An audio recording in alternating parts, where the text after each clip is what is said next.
Welcome to the Nifty Chicks and this week's episode of NF Tutorials. As part of the short series related to everyone's favorite topic, taxes, I'll be sharing with you some key things to know if you're an artist or a project owner in the world of NFTs when it comes to taxes. Let's do this.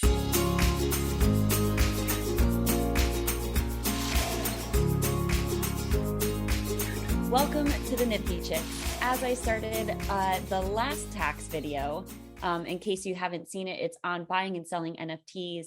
I started off by expressing that I am not a CPA, not an accountant, or a tax attorney.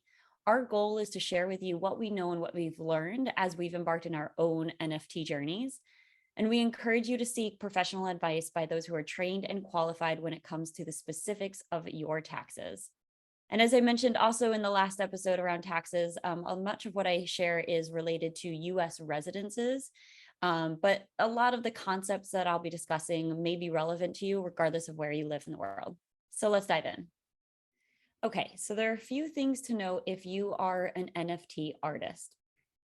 To start, creating an NFT does not trigger a taxable event, meaning just the means of creating the NFT and even posting it may not be triggering a taxable event.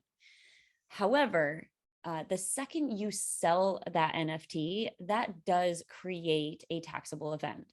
And the profit you make on the sale will be taxed as ordinary income. And in our last episode, when it comes to buying and selling NFTs, a lot of the tax rates are based on short-term and long-term capital gains. Short-term being a higher tax rate versus long-term. If you hold the NFT for more than a year, you get a preferred lower tax rate.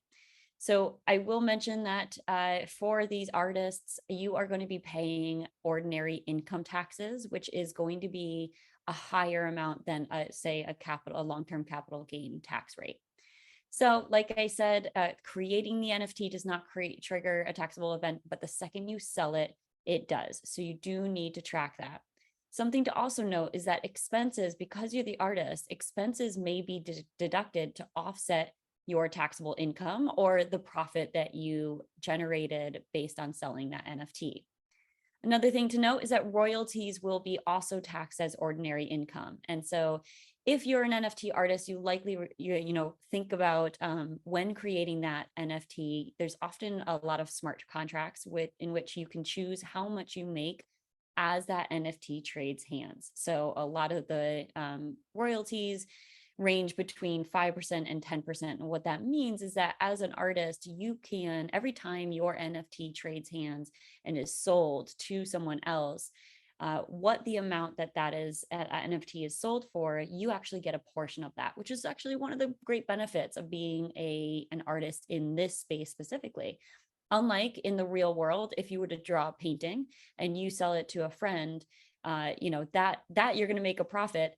But then as that friend sells it to someone else, you'll never see likely another dime from those sales as that painting continues on. But in the Web3 space, one of the awesome things is that you artists get to, benefit each time that your NFT is sold. So thing to note is that royalties will be taxed as ordinary income. It's basically the income that you're making on a consistent basis as that NFT trades hands. And then also, we're talking a lot about the federal tax rates. Just know that depending on the state in which you live, you may also be responsible for state taxes. You may need to owe taxes on the state level. There are some states, there's about 9 of them right now, Florida being one of them, in which Florida does not actually tax income. So as someone is making income, that's actually tax-free. So depending on what state you live in, just know that you may also be paying federal taxes and state taxes. So let's paint a picture of what this might look like. So let's say as an NFT, you create and mint your NFT. Again, that does not create a taxable event. And let's say as you create that NFT, you're incurring some expenses. So, your internet usage, perhaps some gas fees, those expenses are deductible. So let's pretend that as you created this NFT, you've got a total of expenses of about $100. Move that forward. Now you sell your NFT to a holder, let's say holder A for 1 ETH. And at the time of the sale, let's just say for ease of concept, 1 ETH is valued $1,000. Because you sold that, now remember, the only time in which you are, the creating of the NFT does not create a taxable event, but the selling does. So the moment that you sell that NFT for 1 ETH, or what's transferred as 1,000 US dollars, that you have now a net proceeds of $1,000. If you back out your expenses of $100, now you have captured a taxable event of $900, which will be taxed as ordinary income. So let's play that forward even further. Now the holder A, so let's just say you sold your NFT to holder A, and now that holder A sells that NFT to holder B for 2 ETH, and let's just say, I'm sorry, there's a misspelling, that's USD. Let's say that 2 ETH is worth now $2,000. So maybe the price has not fluctuated in ETH at the time that holder A has sold that NFT to holder B. So because if you are the artist and you have decided, you selected that you're going to make, let's just say 5% of royalties on any time that NFT trades hands, you on that sale from holder A to holder B, you will be earning $100 in royalties. And again, that is taxed as ordinary income. Let's just play that one step further. Let's say holder B now sells the NFT to holder C for 1 ETH. And some people might be thinking, why would somebody actually sell an NFT for 1 ETH when they paid 2 ETH for it? Isn't that essentially a loss? Not necessarily, because ETH is going up and down all day long. So depending on when he did sell, let's just say he bought the NFT for 2 ETH, but that was a total of $2,000. And now let's say ETH has skyrocketed and hit close to an all-time high of 4,000. Now that 1 ETH, even though you would think that he sold it as a loss because it's now 1 ETH, not worth 2 ETH, that 1 ETH is now valued at $4,000. So that holder C or that holder B actually made a profit of $2,000 on that. So good to know. And because that artist, because you have set royalties at 5% on that sale, you're now earning $200 in royalties, which again is taxed as ordinary income. So let's just say all of this happens in the same taxable year. You as the artist will be responsible for a total of $1,200, which will be tracked at tax at ordinary income. So again, you've got that $900, you've got that $1,000, then you back out your expenses to create the NFT, and now you add in the royalties as it's traded hands now twice, and now you are responsible for $1,200. So as I mentioned, depending on what there's a couple of things that determine what your tax rate. So moving forward onto the federal tax brackets, you can see that it depends on a couple of equations that determine how much you're actually going to be paying. So what your filing status will be a factor. Are you single or are you married, filing jointly, or perhaps married, filing separately? And then how much income are you generating in that year? So your income will determine how much you're actually paying back in taxes. So this is an example, and you can calculate based on those two factors where you would fall and what your tax bracket, your federal tax bracket would be on ordinary income. So you may be thinking, okay, so I am an artist. I have sold an NFTs. I have actually generated income by way of royalties. So how do I actually go about this? This actually is determined by how you are filing from a corporate structure. So most artists, NFT artists, are likely going to be, independently owned, it's all in the personal name. That's going to be under the top one, which is self-employed creators.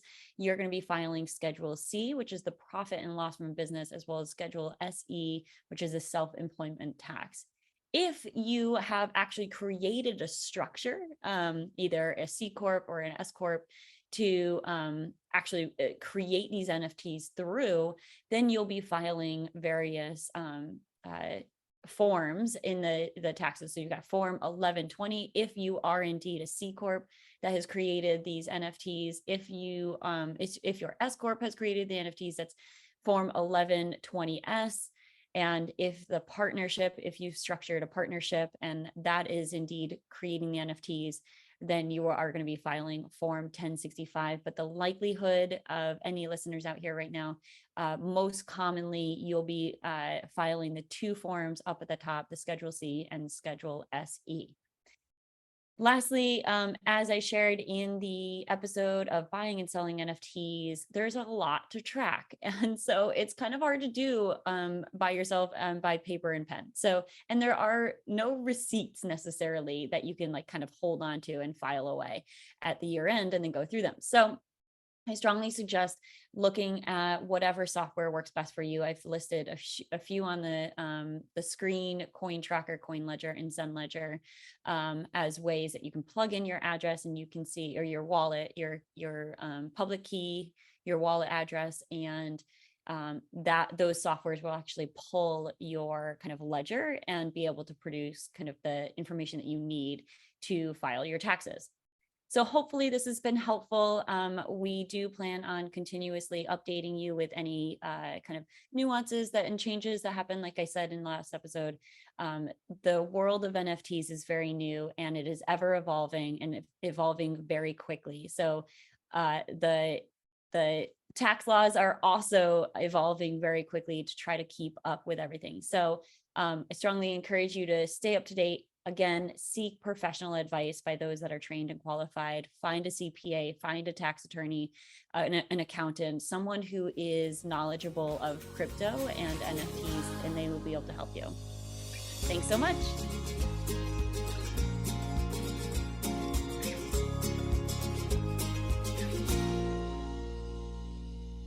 Please listen carefully to the following disclaimer. Neither the host nor the guests of the Nifty Chicks podcast are acting in the capacity of financial advisors. We wish to remain transparent and impartial to the NFT community at all times, and therefore, the content provided by the Nifty Chicks hosts and guests are intended for general information purposes only. Nothing written or discussed by the Nifty Chicks hosts and guests should be construed or relied upon as investment, financial, legal, regulatory, accounting, tax, or similar advice. Nothing should be interpreted as a solicitation to invest in any cryptocurrency or NFT, and nothing herein should be construed as a recommendation to engage in any investment strategy or transaction.